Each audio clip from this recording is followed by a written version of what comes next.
Selebgram Lula Lafah meninggal dunia pada Jumat 23 Januari.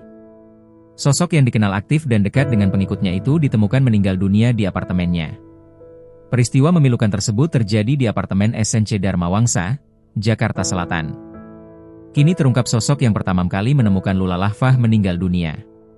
Lula pertama kali ditemukan oleh petugas keamanan apartemen.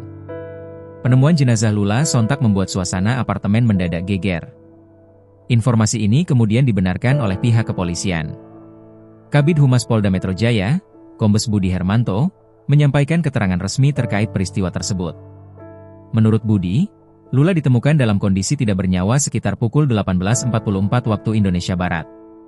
Korban ditemukan oleh petugas keamanan sekitar pukul 18.44 WIB pada Jumat, 23 Januari 2026, ujar Budi dilansir dari kompas.com.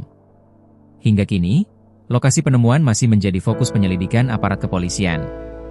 Satreskrim Polres Metro Jakarta Selatan langsung bergerak ke lokasi kejadian. Menurut Budi, kepastian penyebab meninggalnya korban masih menunggu hasil pemeriksaan lebih lanjut. Harus dilakukan autopsi kalau untuk memastikan penyebab kematiannya, kata Budi. Lula Lafah memang diketahui sempat mengalami masalah kesehatan sebelum wafat. Lula Lafah mengidap beberapa penyakit sekaligus, seperti infeksi saluran kemih atau ISK, batu ginjal hingga radang usus.